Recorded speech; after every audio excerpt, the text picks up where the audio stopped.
This week on Erotic Awakening, getting laid on Fetlife, holidays, and a con where we do not present. Welcome to Erotic Awakening, an exploration of all things erotic. If you are offended by adult topics or prohibited by law, we recommend you stop listening right now. We want to thank our latest supporter, Domino. Head over to patreon.com/Erotic Awakening today and get your bonus content and support the show. Hi, Dawn. Hi, Dan. Holidays are finally over, and we might have missed a week or two on the podcast, but I think we're up to you were just saying we're up to episode 680. I think this is 681. So if we had to skip a week, there's plenty of back catalog. Go back and listen to, I don't know, episode 14. I don't even know what that is. No, I have no clue at all. I'd have to go take a look. I know what episode 100 is, but that's it.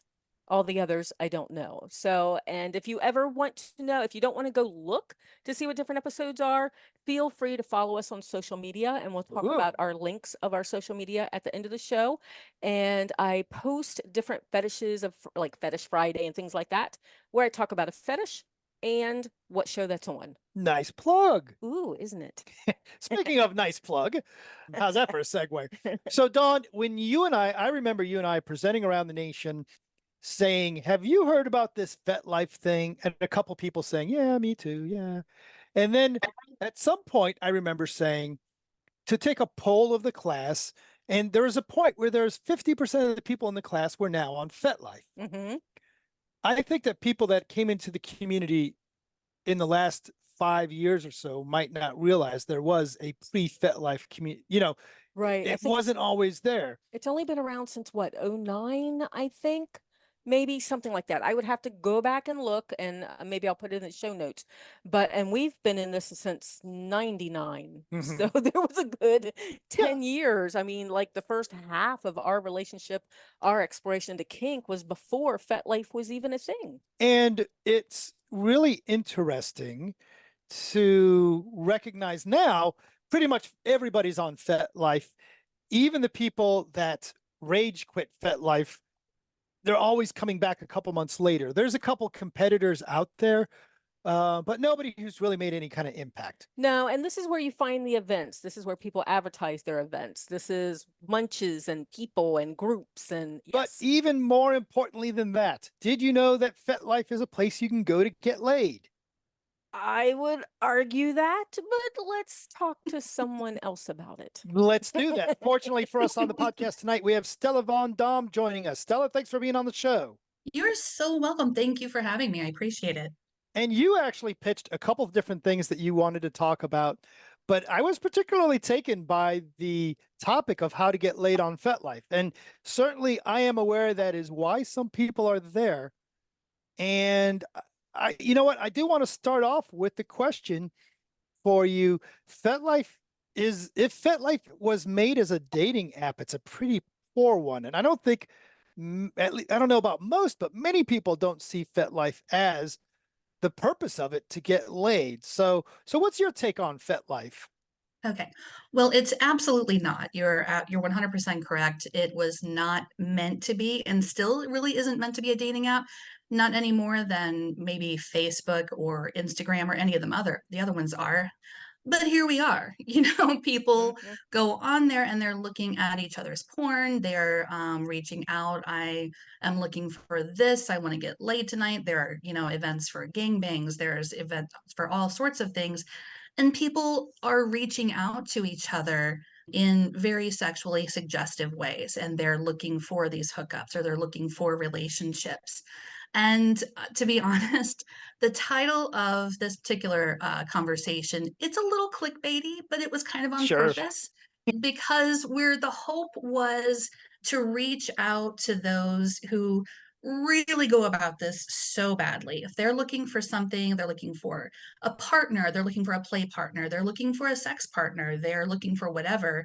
They're just simply not executing that conversation in the best of ways. And the hope was that if we're like, hey, we can help you really get scored tonight, then that would be a way to draw them into the conversation. I don't know that it was successful, but it did open up a bunch of other things. So it was not at all a fail at that end. So if we could teach them how to reach out, that would be wonderful, because honestly, I consider myself a slut. I'm okay with finding people to have sex with, but oh my God, the way they're It's reaching out. I used to so try to bad. be nice, and now I just archive the email. I don't even reply to form emails Yeah. or one word, one line things. Yeah, it can get so bad. And both I don't like using gender binaries, but for this conversation, I'm going to be a little leaning into it, Mm, mostly because of I feel like most of us converse and we interact in the world based upon how we were raised. And most of us are raised on a binary. If we were emerged from the world with a penis, we're going to be given a male upbringing. If we emerged with a vagina, we're going to be given a female upbringing. And right. the things that we were taught in those spheres were very different from each other. And the unfortunate thing is that we don't know how each other was taught. And so therefore there's a massive communication barrier. And I think with especially, the internet being a thing, and I'm going to sound like a real old lady now, but, in the past 10, 15 years, we've been able to experience this anonymity. And most things that we would say and do to people in front of each other is not how people behave online. They are a little more bold, they're a little more brazen. And when Mhm. we're in a space like FetLife that is highly sexualized, there are naked bodies all over the place. There are videos of people having sex. Mm, It's a very suggestive place. I feel like people really they get so immersed in that, just that sphere of falseness in a way, that sort of made up creative place that we have, niched out for ourselves in the internet, that they forget they're talking to other people. Mhm. And that happens on dating apps. Oh my God, dating apps are disgusting. It's exactly the same thing. And, as a femme facing person, she, her, I emerged from this world and was socialized as a female. We get some really grody stuff, but it's not just us. Men also experience this, where they also have people approaching them in ways that are unsavory and leave bad taste. So Mhm. it's coming from all directions for sure. So all of us have some learning to do. Absolutely. Now we recognize, and we're not pretending we're not purist, we're not crazy about this. We recognize that FetLife is indeed a place that some people go to get laid, and they are successful. Like you said, gangbang events get posted to FetLife with the purpose of, I want to have sex with you. Hmm. As well as we know people that have met via socializing and interacting on FetLife. And for that matter, I am not opposed to the idea of Dawn and I do this RV living thing, for me to pull into a town where I don't know anybody, and I look and see who's there and say, oh, hey, look, Susie here is into spanking. Is there a way, not necessarily, so we're not necessarily talking about how to get laid, but how to hook up Right. with people and whatever that means for you. Is I there an think appropriate way for me to reach out to Susie and say, hey, Susie, I'm in town and I like to spank people. What's up? for what? Well, so feel free to jump in just a second, but I would like to say, Dan, you just used more words in your intro about how you would like to hook up with that person than I receive in probably the last 15. yeah, I get a, it's oh, what's up? right. Or hey, gorgeous, how are you doing? Or It's right. yeah, it's really, very okay. So what I the advice I give to people most often is whenever you are going to approach someone, approach them as if you will never have sex with them, and approach them as if you will never play with them. Don't go into a situation with an end game in mind. And oftentimes you're going to learn and be able to build an actual relationship, build a rapport with someone, even if that relationship only lasts for 2 days or 2 hours. If you go into it with initially, with that baited hook or coming out of the gate negotiating, that is very transactional. And some people are cool with that and absolutely want that. And you know what? You do you. Most people are looking for a little bit more than that. I personally, unless I'm doing tastings at a party or something along those lines, I need to have that energy flowing between myself and the other person, or I'm just not having a good time. And I feel like, and that's going to really deepen a lot of the relationships people have. Otherwise, it gets a little empty. And if you're into that, there's absolutely nothing wrong with that at all. Play your game. But I feel like if people go into things, and most things, I mean, even if you're going into a movie or you're going to a job interview, go in with no expectations of anything and just really kind of unleash your person. Just be you and allow the other person to be them and explore on that level. Because So otherwise, let me chew on that a little bit, because if I go into a job interview, I have an the only reason I'm there is to get a job. And if I'm reaching out to you, if my end game is to get in your pants, isn't it better for me to state up front, hey, you're probably a nice human being, but I'm just trying to get into your pants today, versus if I approach it from the opposite direction, it feels a little like I might be fibbing a little bit. well, we can kind of look at that in a way. If you're going into a job interview, we know from the fact that you are answering the interview, that you were called into the interview and they're having that interaction with the hiring person, that you were not there to do coffee service, right? You were not there to, talk to them about being their dog walker. You were Right. there for a specific purpose. If you are talking to someone on FetLife and you're like, hey, I noticed your kinks. You look pretty cool. How are you doing today? Then they have an indication that you're not there because you saw their recipe on Facebook. There's going to be that context that is binding to what is going on. So everyone knows what they're there for. But taking the ultra forward approach. That's the thing. It's like, hey, I really Okay. liked your pictures. Your tits are really hot. I'd like to see my jizz on them.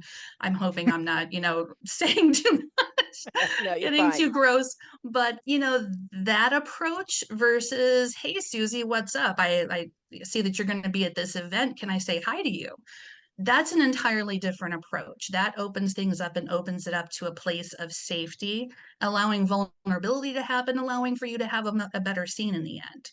Does that make sense? Makes a lot of Makes sense. That's sense. great clarification. And I've got something in my head that if I was on a swing site, and I'm never bashing swinging, we've tried it, we'll continue to try it, we're just bad Right. at it. But on swinging sites, if someone is just posting naked pictures, it almost feels like it's okay to have that sort of interaction because that's what you're there for. It's a swinging site. Whereas FetLife seems to be more encompassing. Sometimes people are just there to keep in touch with their friends or people that they've met. They're not necessarily looking for something. Mhm. Right. So I'm wondering, and it felt like at one time that a whole slew of people from swing dating sites came onto FET, which is fine. Yeah. There's tons of groups, there's tons of events, there's tons of stuff. And I'm just wondering if they got confused. I think that is honestly one of the biggest confusions because I hear this from a lot of my male friends where they will read profiles or they'll read these, blurbs being put out or, people's journal entries or whatever saying, oh my gosh, I wish someone would just come over here and ravage me today. And all their pictures are nudes and very suggestive. And so they are like, okay, you want to get laid tonight? All your pictures are nudes. I know what I'm getting into. I'm going to jump in the ring and tell you I'm there for it. And that's the confusing part that I have so much empathy for Hmm. because it's absolutely confusing. Backing up though, and I have no scientific backing here, so I'm going to preempt this. This is just something that I have noticed as a woman and speaking to other women is that in the past with myself and with others that I've known, that whenever you get horny and you're like lonely and you really want to get laid, that there's like a 10-minute window there. you know, where Mhm. if something doesn't culminate within that 10 minutes, you've Right. gotten over it, you've had your bubble bath, you've drank your half bottle of wine, and you're going to bed and everything's fine again. Whereas it's not the same for our male counterparts. They're like driven long term. They're in the long game. Mhm. And by the next day, are like, okay, no, I don't want that attention anymore. Just take your grossness elsewhere. And it is so confusing. And I absolutely empathize with it. But it's still, even if all that's being laid out, if all those pictures are out there and all those journal entries are out, I still take the stand of go into it as if nothing's going to happen, because Right. if she put out that journal entry, she just got 50 DMs, you know, Right. and if you come out of the gate with, here's a picture of my penis, here is what all the stuff I want to do to you, and here's how long I'm going to be between your legs, blah, blah, blah. Right. You are just another one of them. And that is what I want everyone, male, female, however you identify. Don't just become one of them. Don't become another one of them. Become someone who's safer, someone who is more inviting and more personable.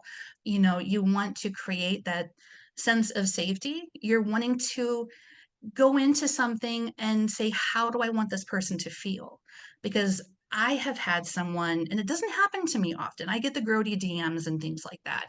But I Mhm. had someone come into one of my journal entries and just say, no, actually it was on a picture. He said gross, awful things. And I came back and I'm like, it sounds like you need to come to my consent class. And he's like, oh no. Like, oh no, I'm going to get you in person. And he didn't stop there. He went into my DMs, was even more Oh disgusting. no. And I was shook.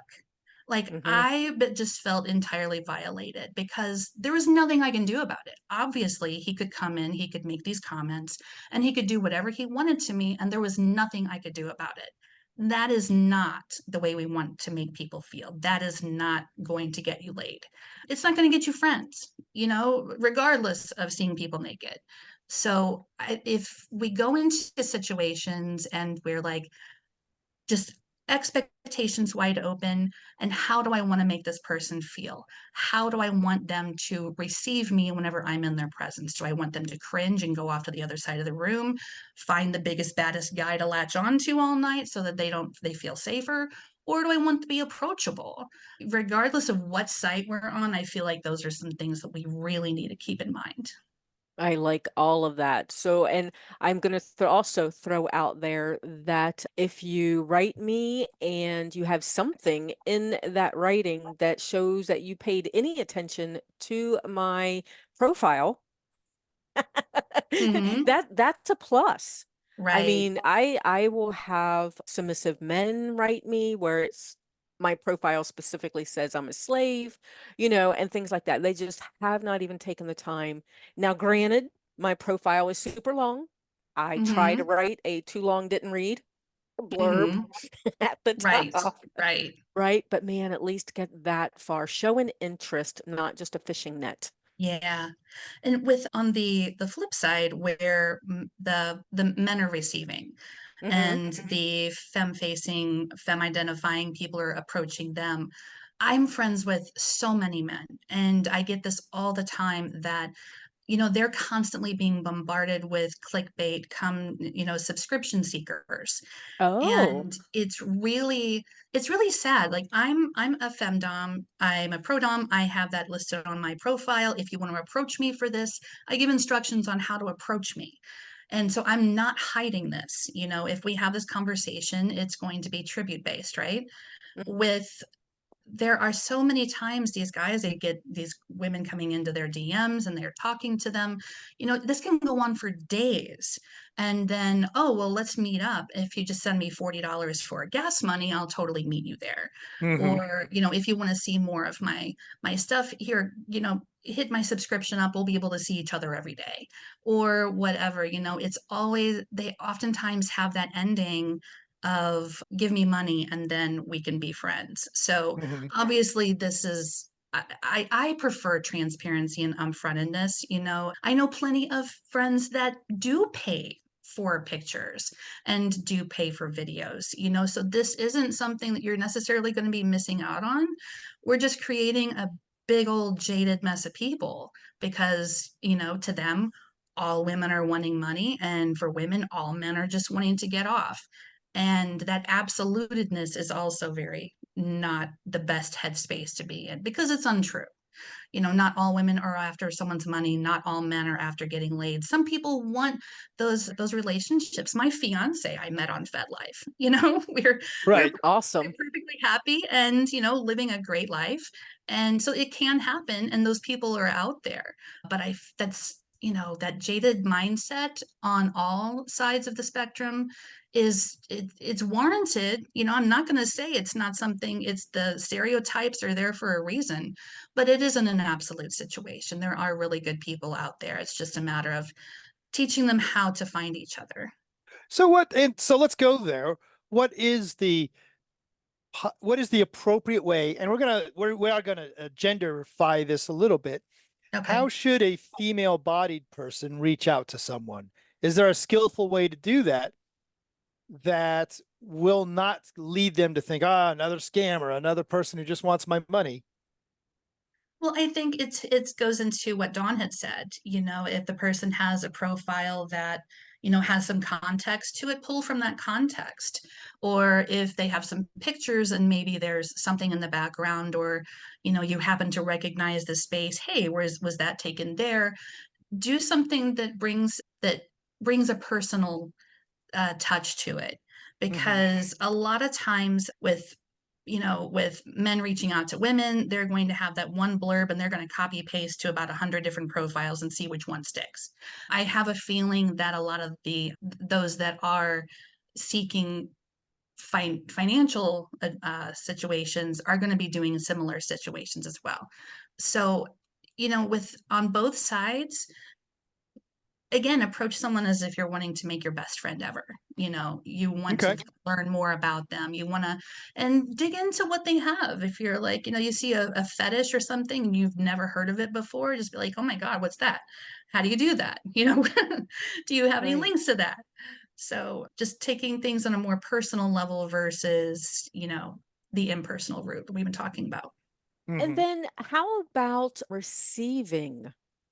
Mm. You know what I mean? So there's sometimes that I'll get a fet mail and it's a one-liner and it's gross or whatever, or very transactional or very them. I'm not even Right. involved in their little fantasy. And there's times that I want to explode and say, who the fuck do you think you are? And No. I reel that in because Dan has made that an order from a long time ago. I'm not supposed to yell back. I am supposed to use it as a teaching opportunity. And Yeah. sometimes I just don't have the energy to use it as a teaching opportunity. Sometimes I Hmm. just ignore it and hope it'll go away. But Right. I mean, for those of us that are getting so many, what is a good way to receive that? Or what is a good way to respond to that? I mean, should we be replying? Because I'm gonna tell you, sometimes they act like they're nice people until Yeah. you tell them no, and then their heads explode. I What's a good way to absolutely, yes. reply? For me, I've used a lot of different approaches because sometimes I wished I had a Dan who was forcing me to regulate myself because self-regulation can be difficult sometimes. There have been times where someone's approached me and just like a, hey baby, how you doing? And I have replied back, is that really how you meant to approach me? And Mm. some have stopped talking and some have apologized and started over. Or I've even said, I think you didn't mean to say that. You should try that again, and give them an opportunity to straighten up and realize, oh, that's an actual person at the other end. I Um, actually like that idea. So cool. yeah, just give them that opportunity to like, oh, wait, I'm in the Hmm. real world now. This isn't just playground. Other times, if they are super disgusting, I just delete it and just move on. Because oftentimes there's a lot of people who are out there just to, drop a coin in the kink dispenser and see what comes out. I just had one of those actually, someone who will come out, like he was like, oh, I want to talk to you about a professional session. Like, well, you are many states away. Are you going to travel? Yeah, no, I'm going to travel. And it became very clear to me after a while that this person was just wanting me to tell them things I was going to do to them or talk to them about their fantasies so that they could get off on the other side imagining all the stuff I was going to do to them.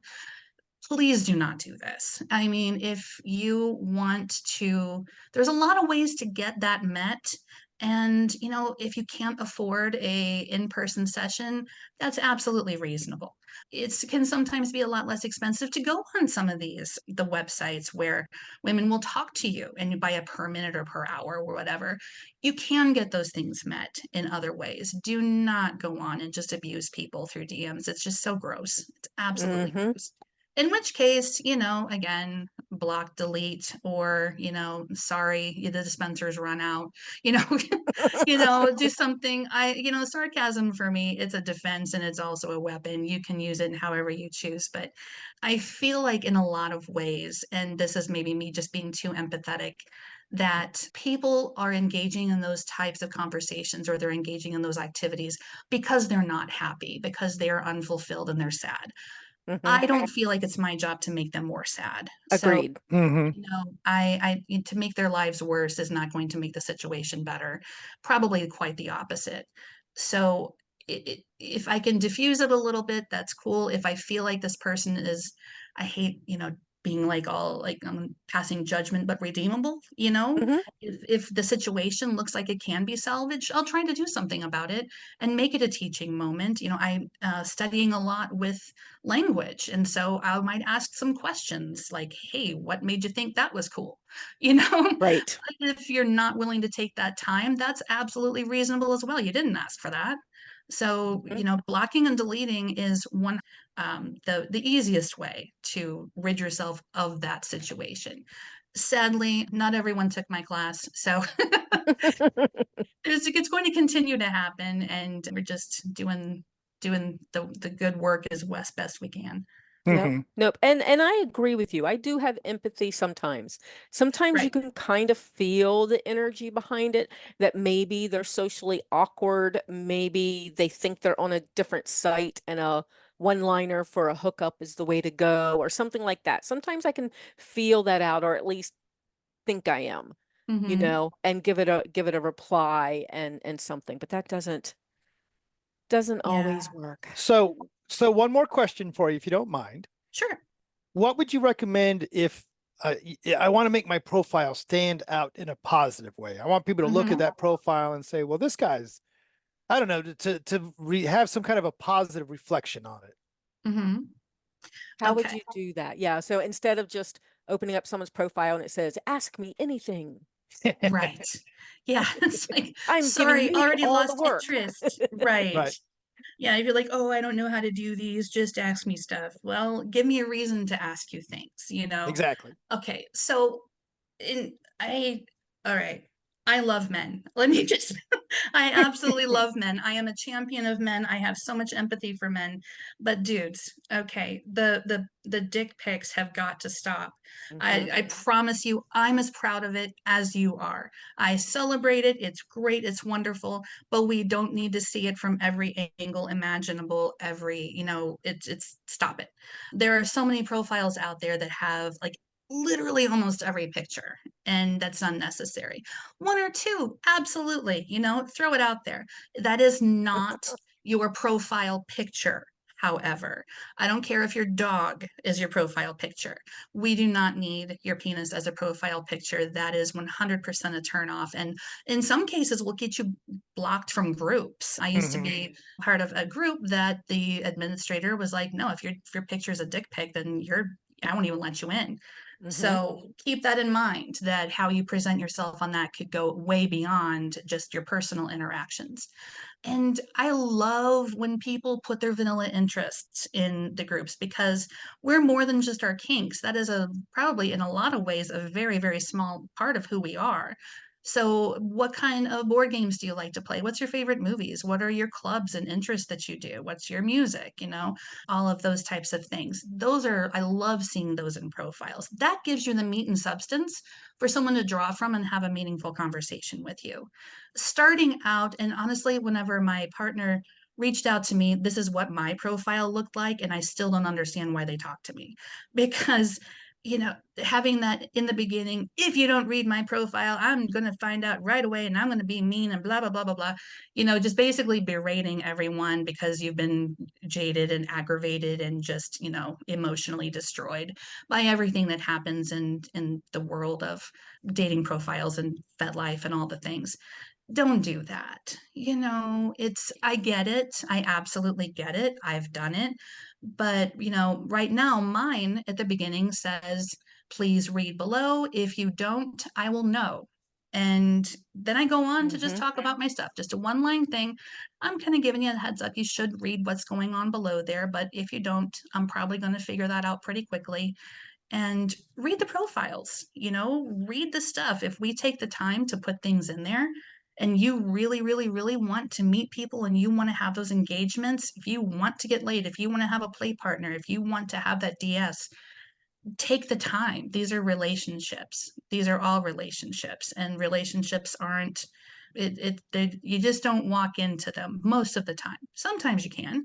I mean, Dan, if you, maybe you can just pick up and say, hey, I'm going to be in Arizona. And they're like, oh my God, yeah, Dan. But it's, for the most of us, we have to work a little harder than that. It doesn't really work. No. No, no. So, and while we were talking, I just got a Fet mail and it starts out as, it's hard to describe myself and I'd be happy to know more about you. But my profile is so long that all I had to do was read it and there's everything about me. And Well, then it goes on to say, so go look at my profile, and if you like it, we can start a relationship. I go to the profile, there is absolutely nothing. Yeah. Nothing. No, there's no words. I mean, how many fetishes do they have saved? None. Really? There is roles and orientation, and that is it. One Interesting. picture, this has got to be a sock puppet. Yeah. Yeah.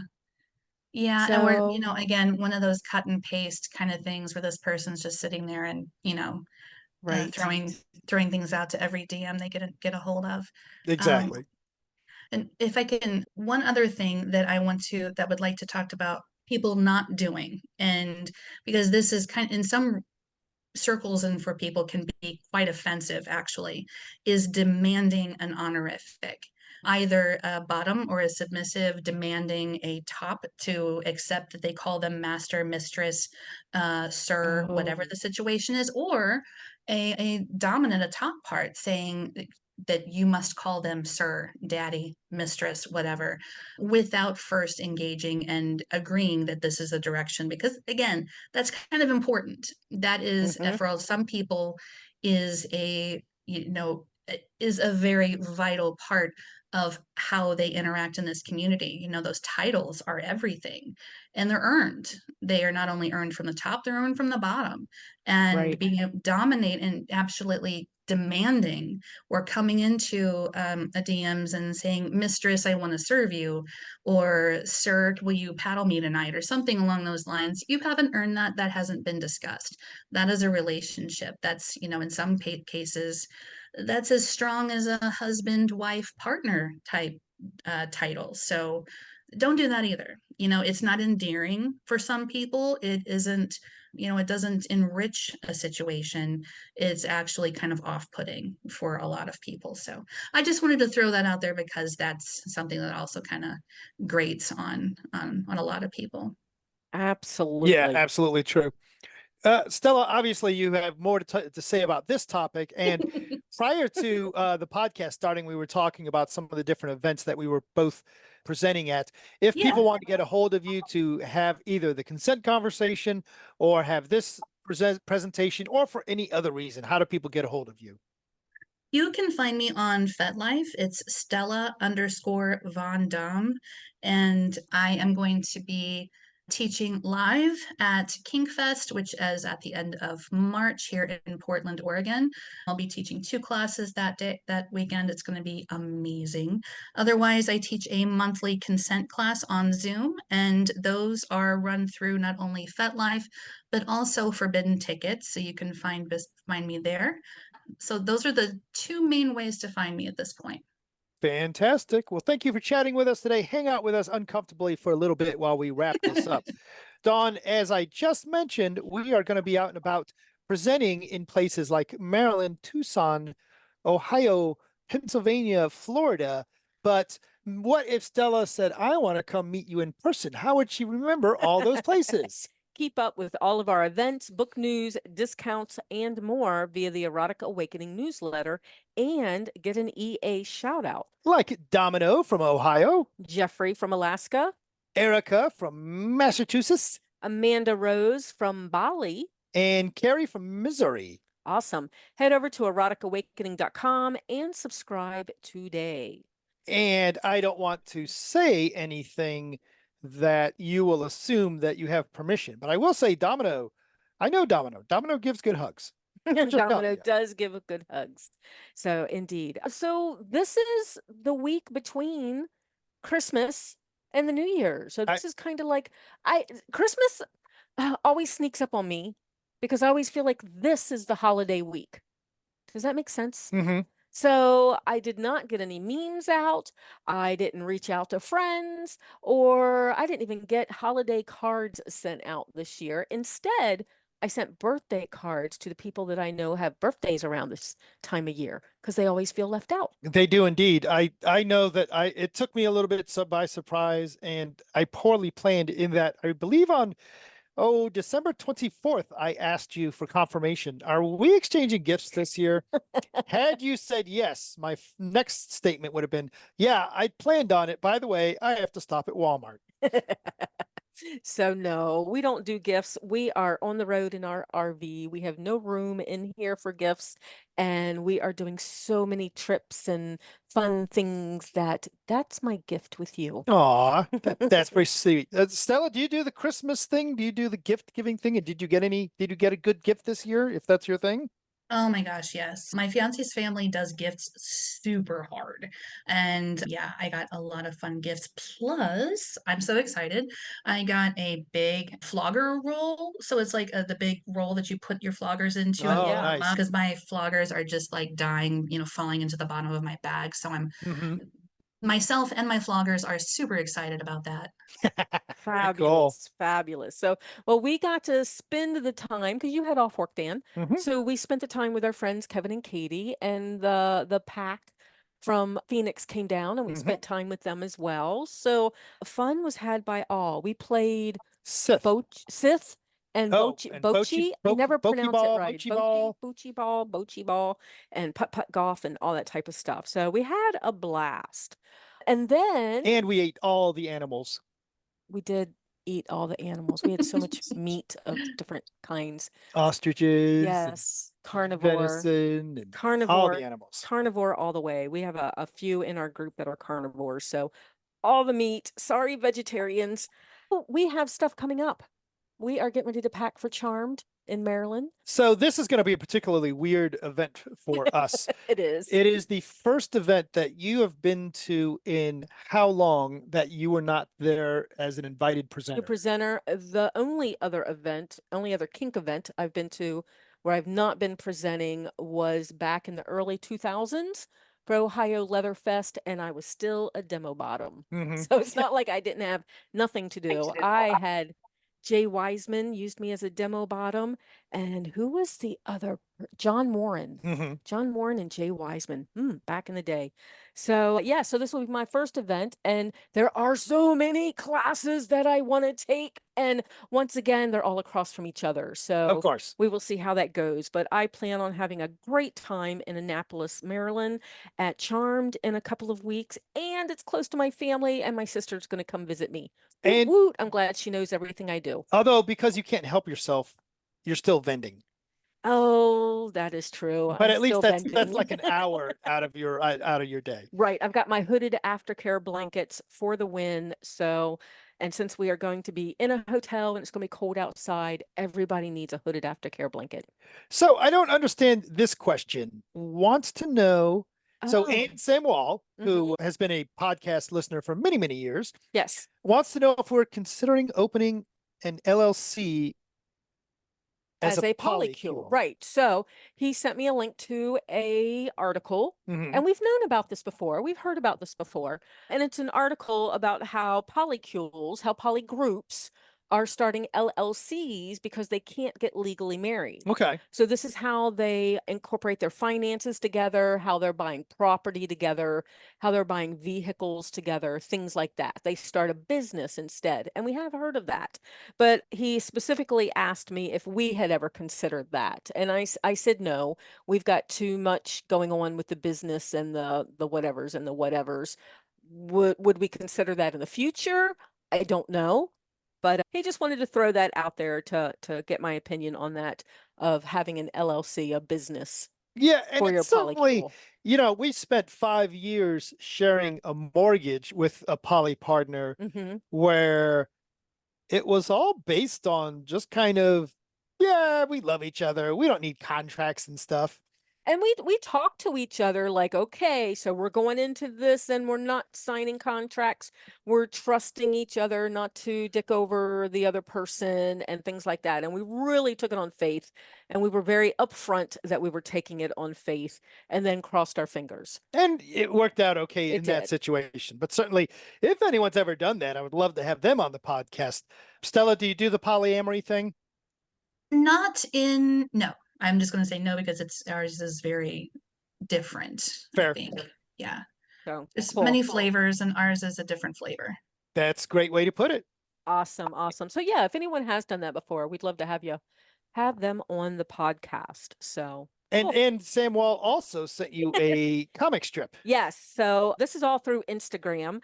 And what he sent me was I'd never heard of this person. So the comic strip artist is Donnellan, and it's an openly gay cartoonist. So part of the first wave of LGBT cartoonists, he drew It's a Gay Life.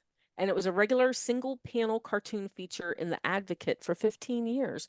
And I was looking at the years of that. That was like back in the 70s and 80s. And then he used to do, I want to say flyers, but that's the wrong word, ads about AIDS and how for the gay community to stay safe through the AIDS epidemic. Hmm. So, and he sent me some links to some of the cartoon strips or the cartoon panels, and they were cute. Good, very cool. I'm Amazing. looking forward to checking those out. So, indeed. So, along with that stuff, we also have a question of the day today, and this was sent to us a few weeks ago. And fortunately, we actually got to see this person over the holidays. Mhm. And spent some one-on-one time discussing this, but I also wanted to bring it up on the podcast. So, like I said, we've got social media, we've got YouTube Shorts Mhm. out there, we've got Facebook Reels, we've got TikToks, we've got all these things. And I put out one of those shorts recently, a couple weeks ago, and it was just a little snippet from one of our podcasts that was about how you, Dan, as a master, as a leader, like to empower your followers. And me stating that my seat of power as a follower, my seat of power comes from following. And they had a question about how I, as a follower, can be empowered when my whole goal should be to be giving up my power. And I was trying to explain that. And you were trying to explain how it really is your goal to empower your followers. So, do you want to start or, Yeah, I mean, absolutely. what do you mean by empowering your followers? When I say, now there's granted there is this aspect of power exchange where it appears that I, as the leader, claim power from my follower and they have to do stuff from me. And the language might imply that they become less powerful. This is why I think a lot of people prefer the terminology of authority transfer because they're not actually giving up power. I'm not a big word person. I'm not going to get stuck in that language. But what I do mean is that by helping my follower really embrace the idea that they are a follower, then they are becoming more authentic. As you become more authentic, you become a more powerful human being. And knowing who you are, accepting who you are, being comfortable with who you are is a place, what I refer to as that is your seat of power, understanding who you are and interacting with the world as who you authentically are. So I think maybe that power gets used in a couple of different ways here. I think that I don't have any desire to disempower people that are in relationships with me. I simply direct that power sometimes. I get that. So, and I'm still, I can see getting stuck on that word power, right? This is a power exchange. I don't, as a follower, as a submissive, a slave, a follower, whatever label language you want to use, a lot of people will see us as not being powerful, but I still Mm, claim that is my seat of power. It takes a lot of courage to be a follower and to let those walls down, at least on my part, to let those walls down and to follow with someone else with trust and faith, and with the faith and trust that they have my best interest at heart, our best interest at heart. And for me to drop that wall and to be vulnerable and comfortable with following you, that is when I feel the most empowered. So I, I know a lot of followers look at things differently, but for me, I feel the most powerful when I'm not in charge. Mm-hmm. And Stella, I'd love to how have, can I explain that any better? I right. don't know. So yes. Stella, we'd love to have your opinion on this if you have one. yeah, I definitely I feel like there is a lot of hangups on the terminology and the words. Things get very much in the words. And I have a very strong belief that there is, even though we have this power exchange, right? We have tops and bottoms and dominants and slaves and masters and the whole thing. We are all working together, or none of this even matters. I would not be a dominant or be able to say I'm the dominant of without my submissive. So in that case, both of us are symbiotically, relating with each other. We're both working together. We're a team. And there's no more important part of a team. Everyone works together and makes the thing work, or it doesn't. So that is my biggest takeaway. So I never see a submissive as being less than, or, not important or powerful, because if it weren't for them, there wouldn't be a thing, right? So Right. that's kind of my stance on it. And I feel like those who have that very submissive or low step stool, you don't matter kind of mindset, maybe haven't either been in the lifestyle very long, or they have gotten very bad examples, or they've been in bad relationships, in my personal opinion. I could be wrong, but that's how I choose to look at it. Awesome. Awesome. So with that, we're going to move on to tentacles. What an easy segue that is, right? I'm just saying, I don't even know how to segue that. So yes, empowerment to tentacles. Yes, I do see we have quite a fair number of items. I don't know that we are all the way back to the Baldur's Gate only fangs. I thought that was pretty cool. And then we have a bunch of hotties being manhandled by tentacles. I'm not sure that's the right language for that at all. And that's on our Not Safe for Work channel on our Erotic Awakening Discord channel. Mhm. We've also had some stuff sent by Pirate on Instagram. So I've been getting a lot of interaction on Instagram right now. Mhm. Pirate sent a girl doing a spell that involves sitting on tentacles. She has a spell book and it says, next step, sit on tentacles. I like that. W. Socrates with an octopus and Mentaurus and Enigma, all of them are just sending pictures again. It's wonderful. And did you see your food on boobs? Yes, I did. Okay, well, there's a food on boobs. What is that? Oh, that is literally food on boobs. Strawberries and pineapples. What's the other one? The other one is Tabasco being poured onto a open vagina. Oh, wait, we're doing Oh. chemical play later tonight. We're not doing that, are we? I think that the picture demands that we do that. Oh, no. Okay. And then there was another one, Dan. Did you see the toast one? There was Yes, like toast on the body. So it wasn't food on boobs, but it was toast on the body. right, which is close enough to me. That's fine by me. So that works. And then someone said, hey, why are we seeing so many girls with tentacles? Girls being fucked by tentacles. Oh, hey, I heard that on the loudspeaker on the there we go. Okay, so that'll have my attention for a little bit. Someone was asking why there aren't more pictures of guys getting wrapped around by tentacles. Mhm. So Minotaurus and Enigma took care of that. So there's Yes. some hot pictures on there of guys and tentacle sex. I'm jealous I Yay. can't see that. I know. I may have to post some of these on our social media. So that one right there, that one's hot. The guy is blindfolded with a ball gag in, and the demon that is wrapped around him, yes, she has tentacles and is sucking him all over. Okay, I have to see was- that. I have yes. to see that. I will post that one. Thank you. Cool. And there you go. And if Dan's still looking at yeah, I know. pictures. I'm turn off the sound, change screens. Be part of the Erotic Awakening podcast community. You can support us on Patreon and get early access to the podcast, a free version of the audiobook, Polyamory Toolkit, free ebooks, member-only Discord access, and more. Find all the goodies at patreon.com/Erotic Awakening today. Help others find us. Take a moment to support the podcast. Rate us on Apple Podcast, Google Play, Spotify, or wherever you listen. Or just tell your friends. Join the conversation with us and other listeners.